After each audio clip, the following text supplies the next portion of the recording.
reporter who is not aggressively investigating some Black Panthers who menaced a polling place in Philadelphia, November '08.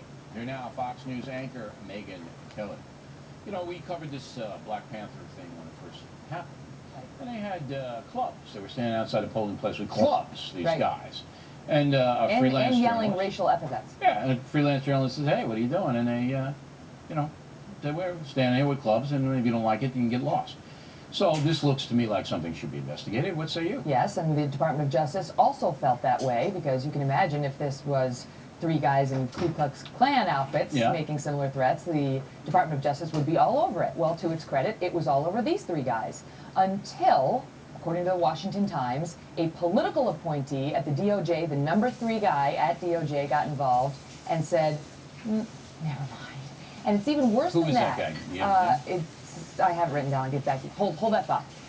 And the problem is, not only did he do that, but he did it after the Department of Justice had already won a default judgment against these guys. In other words, they didn't show up to defend themselves. So they literally snatched defeat from the jaws of victory. So they could have prosecuted these guys just for not showing up because they were compelled to do so. They already, it's not a prosecution exactly, but it's a civil action against them. Right. They were blowing it off. They weren't taking it seriously. But it is a prosecution, civil. It is, essentially. And they could have gotten all sorts of fines and penalties. Now, nothing, because they've walked away. So all right, find this guy's name, though. Sorry, I mean, we need to name the villain here. Hold on a second. But it is Holder's It's PIRELLI. It's Thomas J. PIRELLI. Thomas who's the number 3 official at the Justice Department. PIRELLI. Yeah. Okay, but it is Holder's fault because Holder's a boss. Yes. And Holder can say, hey, Thomas J. PIRELLI, get out of the way. What are you doing? We're going to bring these guys in and do what, you know, it has to be done to prevent this from happening again. Okay, so now, but that ship has already sailed. That happened a couple months ago. So now, this U.S. Commission on Civil Rights,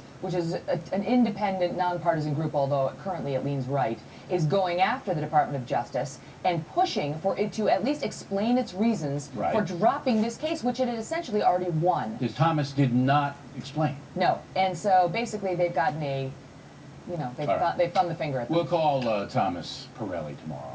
We'll update on the next Kelly file. And you give them some grief, too. Because they're probably more afraid of you than they are me. The press is the only way that Absolutely. We have to embarrass them about this. to do their job.